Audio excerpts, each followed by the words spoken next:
Bismillahirrahmanirrahim. Assalamualaikum warahmatullahi wabarakatuh. Apa kabar semuanya? Semoga kalian tetap sehat, semangat, dan tetap optimis dalam pembelajaran jarak jauh, sehingga kalian bisa mengikuti pembelajaran ini dengan baik. Ya, sebelum kita mulai, kalian jaga posisi yang enak, yang nyaman, sehingga kalian bisa belajar dengan enak ya. Saya Divyono akan dengan senang hati membersamai kalian dalam pembelajaran kali ini.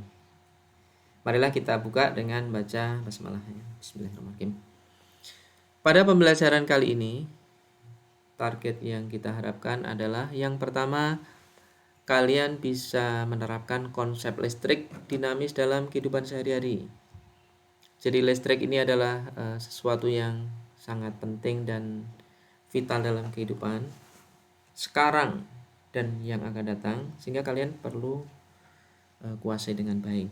Kemudian yang kedua, kalian juga perlu terampil menangani kerusakan kecil jaringan listrik yang ada di rumah kalian gitu ya.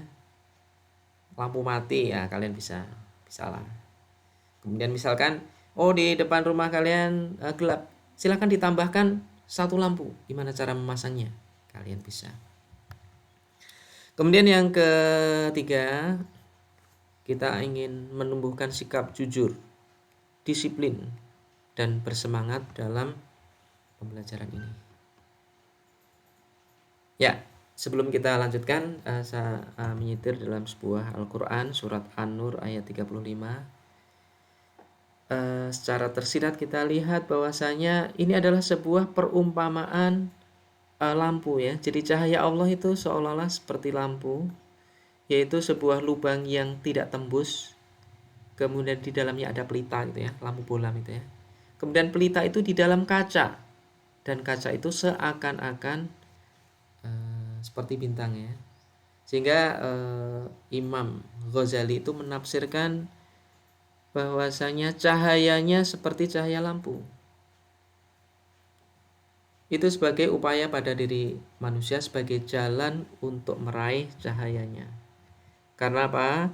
Karena cahaya Allah itu akan diberikan kepada siapa yang Dia kehendaki, tidak kepada setiap orang. Maka kita perlu berusaha agar kita orang yang terpilih mendapatkan cahaya Allah. Ya, lanjut pada tema yang pertama, yaitu arus listrik. Kalian perhatikan ketika tegangan dinaikkan, elektron yang bergerak semakin cepat, arusnya semakin bertambah, lampunya semakin terang. Sebaliknya tegangan diturunkan, arus berkurang, lampu redup, elektronnya semakin berkurang. Kalau kita bicara arus, berarti kita harus tahu arahnya. Arah arusnya kemana? Ya, ini ya. Jadi arah arus elektron itu dari potensial negatif atau potensial rendah ke potensial yang lebih tinggi. Ini arah elektron ya. Sementara di buku itu arah arus listrik itu dari potensial tinggi ke potensial rendah. Sebaliknya. Jadi kalau yang ke sini itu adalah arah arus listrik. Kemudian besarnya berapa? Besarnya dipengaruhi oleh apa nih? Ya, tadi ternyata ini ya. Arusnya semakin bertambah itu kan elektronnya semakin banyak. Artinya besarnya arus itu sebanding dengan muatan ya. Jadi besarnya arus listrik sebanding dengan banyaknya muatan yang mengalir persatuan waktu. Ya, sehingga bisa kita rumuskan I sama dengan I dibagi dengan T. Jadi ini untuk mencari arus ya. I adalah arus, satuannya ampere. I muatan listrik, satuannya coulomb. T dalam sekon. Untuk memahami lebih jauh, kita berikan contoh soal. Jadi misalkan ini sebuah baterai atau power bank dengan kapasitas 5000 mAh. Ini besaran apa ini? Ah. A itu adalah ampere ya, miliampere hour. Berarti ini adalah besaran muatan ya. Kemudian ketika dihubungkan dengan jam dinding, jam dinding itu sendiri ketika bekerja memerlukan arus 2 miliampere. Maka power bank ini akan bertahan berapa lama? Itu ya, berarti diketahuinya Q-nya 5000 miliampere arusnya itu. Sehingga apa tadi rumusnya? I sama dengan apa? Q per T.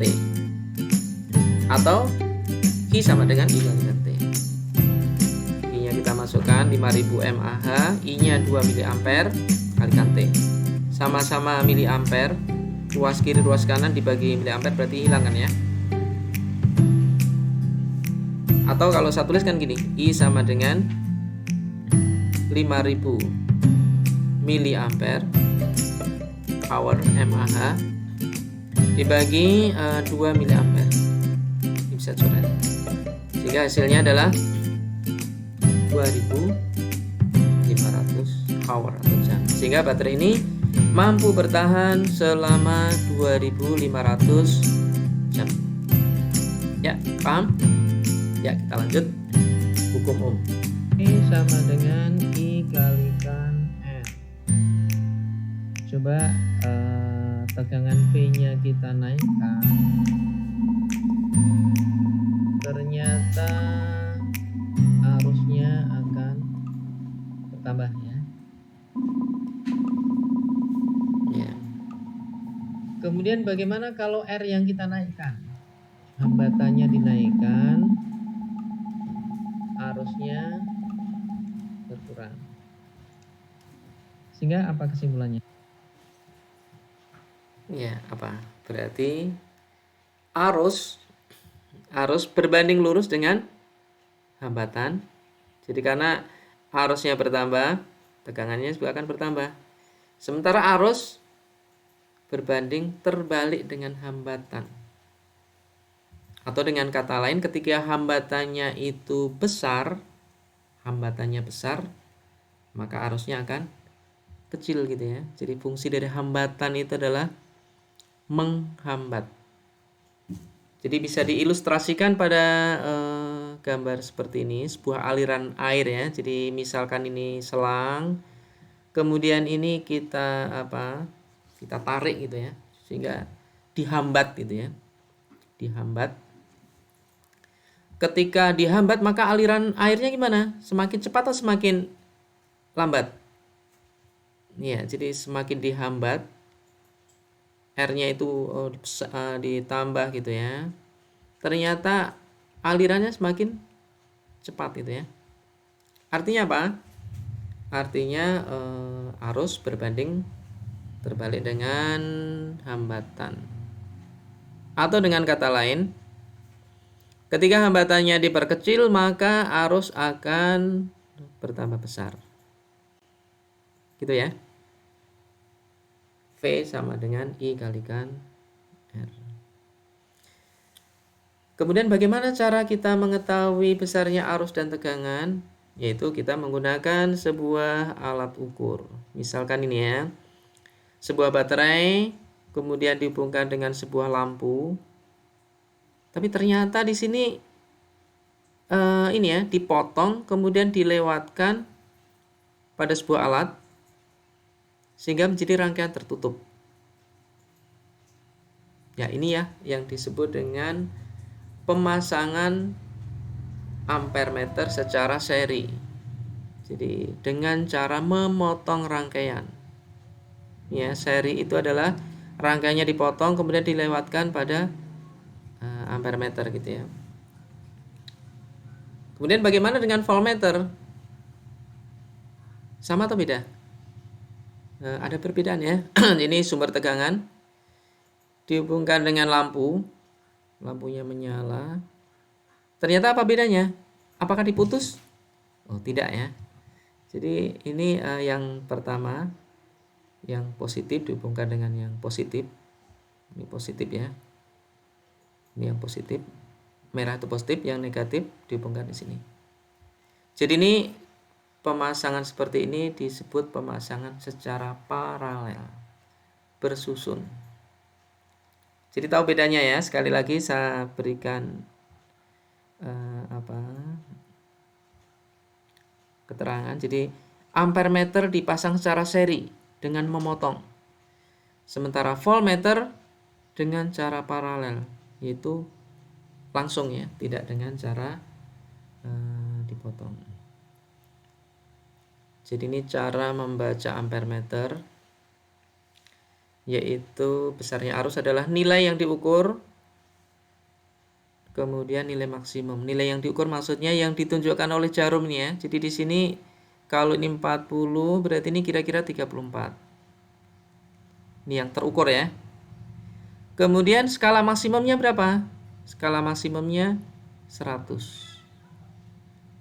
Sehingga arusnya adalah ini ya.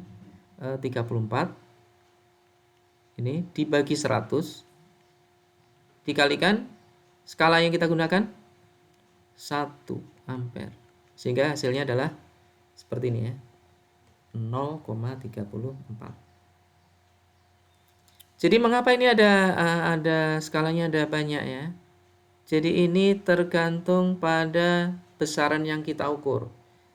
Kalau misalkan kita gunakan ini 10, maka batas ukurnya adalah 10 ampere. Artinya kalau jarum ini menunjukkan angka 100 berarti ya, maksudnya 10 ampere. Sehingga dalam pengukuran menggunakan perbandingan seperti ini ya, sama caranya. Rumuskan R sama dengan rho L per A. Kalau hambatan jenis kita naikkan, jadi kita lihat penghambat. Jadi yang menghambat dalam penghantar itu akan bertambah.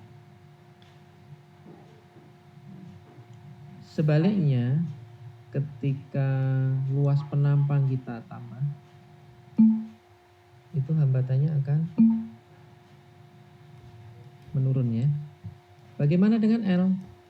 Kalau kita tambah, ternyata L berbanding lurus dengan R gitu ya.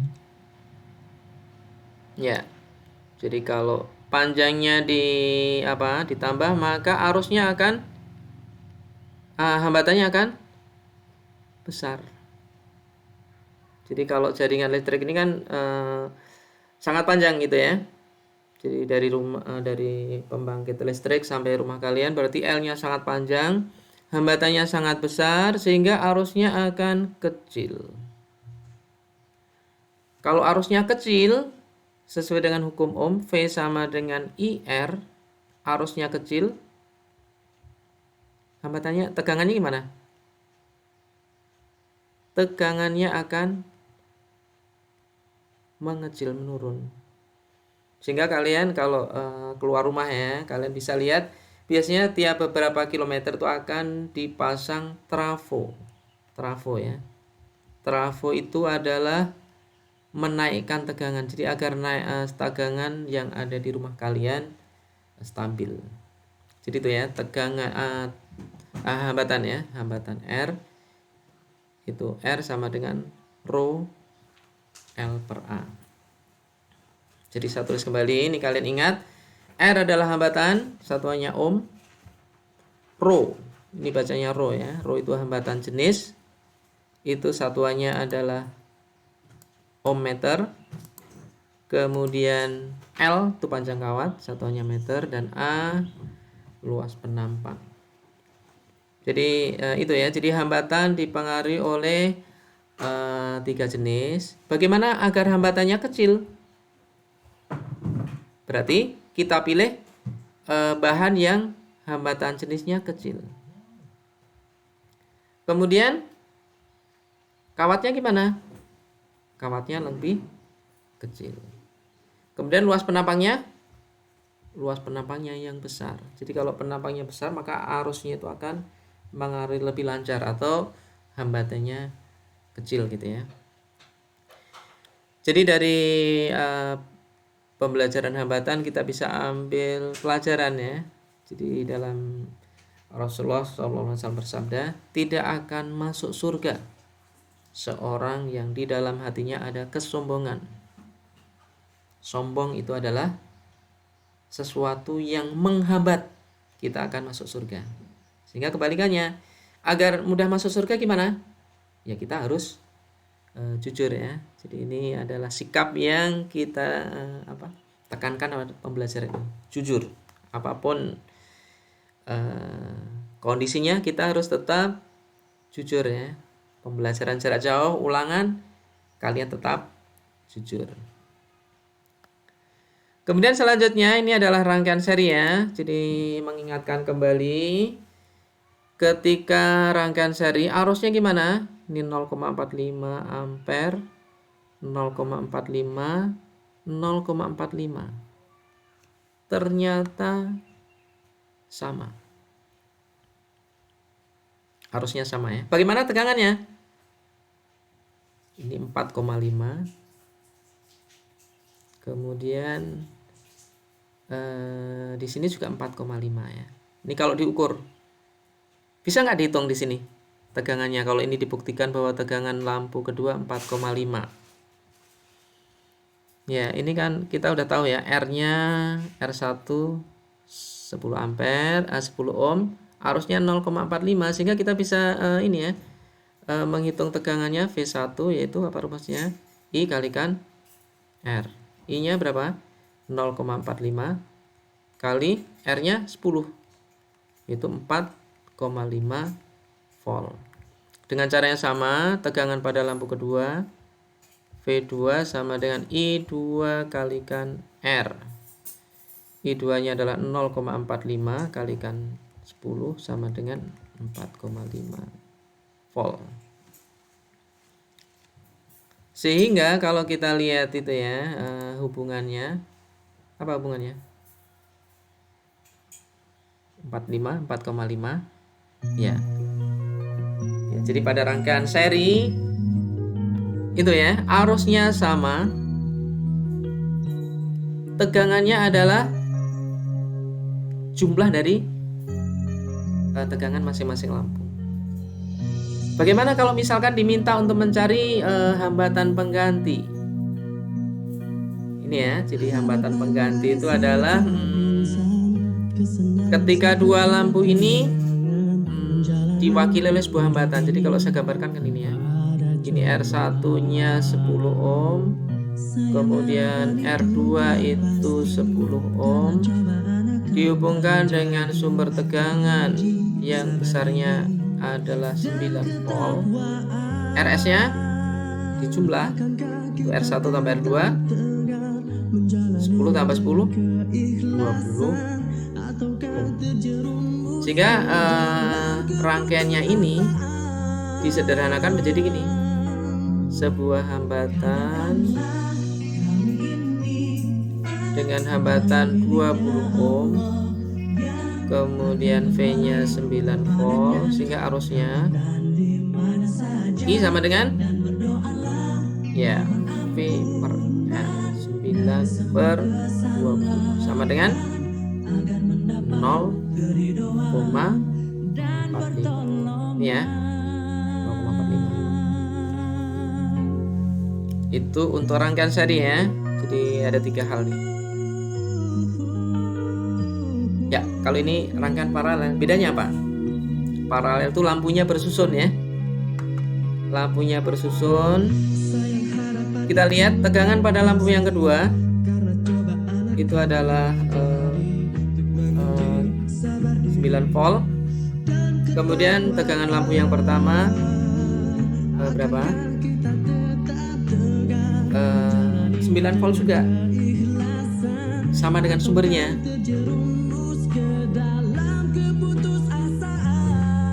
Sehingga kesimpulannya ya, tegangannya sama. Sementara arusnya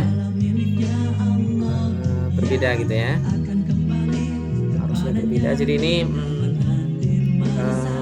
pada lampu pertama itu adalah 0,9, ini 0,9, ini 1,8, sehingga hubungannya,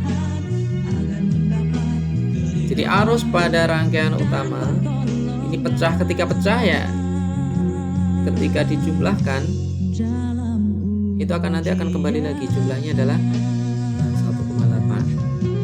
Ini kalau diukur, kalau misalkan dihitung caranya gimana? Jadi kalau soal kan menghitung kan, tidak menggunakan alat ukur, maka kita harus tahu berapa besar hambatan pengganti. Jadi gini, rangkaian ini kita sederhanakan agar diwakili oleh sebuah hambatan gitu ya. Jadi ini menjadi sebuah hambatan, kemudian terhubung dengan sumber tegangan.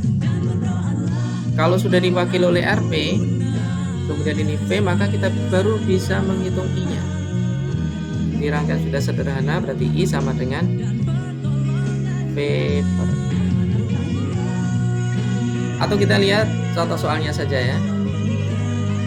Jadi contohnya ketika rangkaiannya adalah rangkaian gabungannya, gabungan antara seri dan paralel.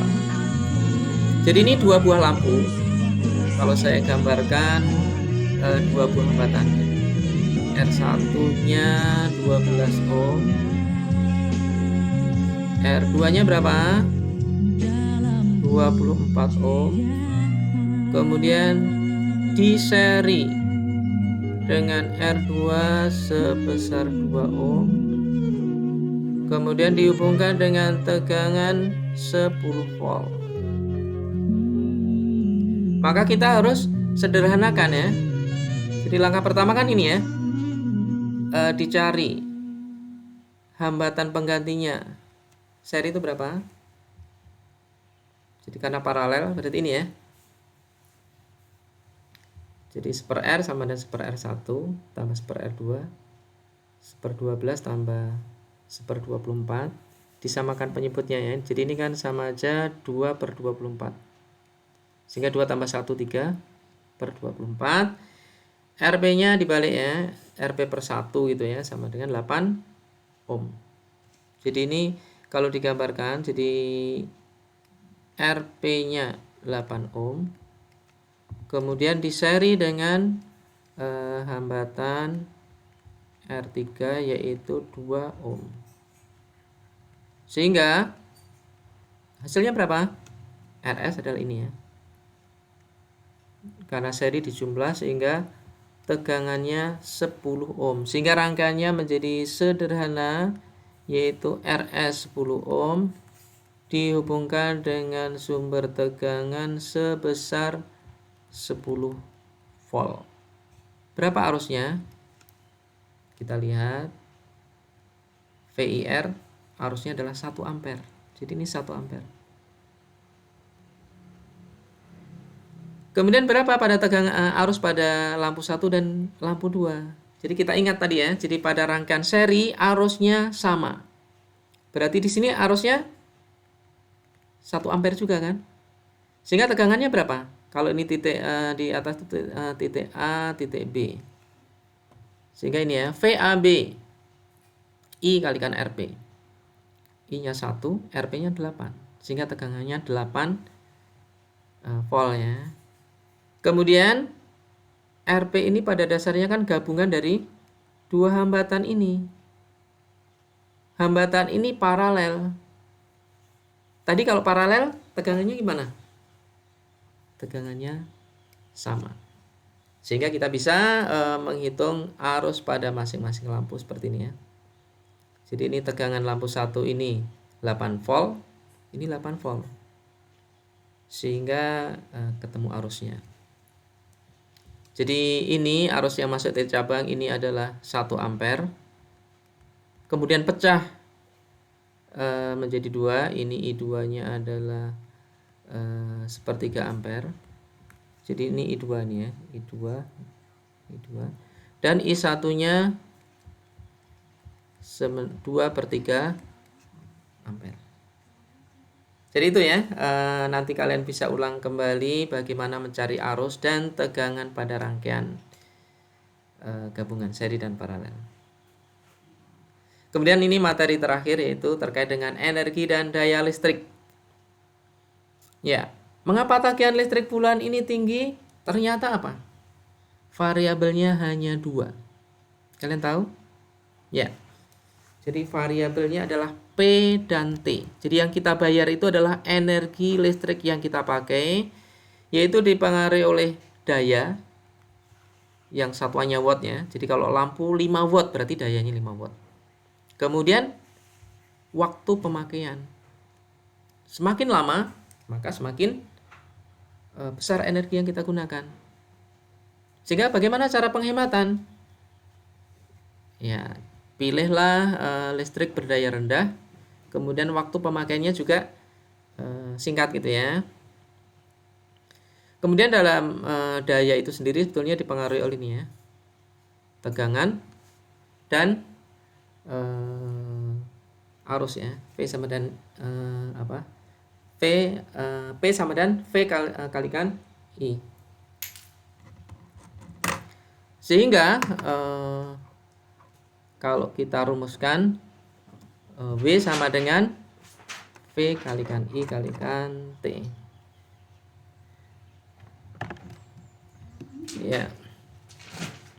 Atau kalau misalkan kita punya rumus kemarin V sama dengan IR kan ya. V sama dengan IR, kalau kita substitusi ke sini, V-nya saya ganti IR, maka W sama dengan I R I T. Jadi rumusnya W sama dengan irit. Energi listrik adalah irit. Itu ya. Jadi itu adalah cara bagaimana kita agar tagihan listrik itu tidak terlalu tinggi. Terakhir nih ya, contoh soalnya. Misalkan setrika ya. Setrika itu kan berdaya cukup tinggi, 350 watt. Kemudian tegangannya adalah berapa? Tegangannya 220 volt. Kemudian ini digunakan selama 20 jam. Berapa kuat arusnya? Masih ingat tadi? Kalau diketahui P, V untuk mencari arus, ya, ya, P sama dengan V kalikan I.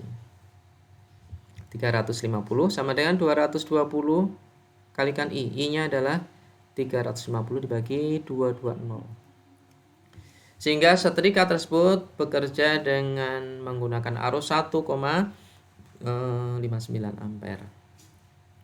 Kemudian pemakaian setrika ini berapa biaya yang kita bayarkan ya?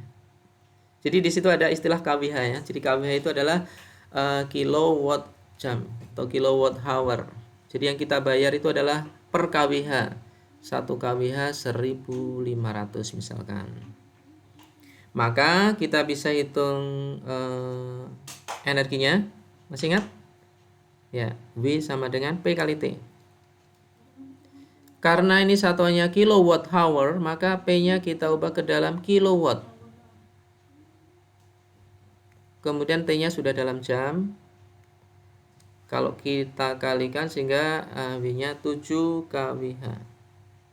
Itu adalah pemakaian setrika saja selama 20 jam.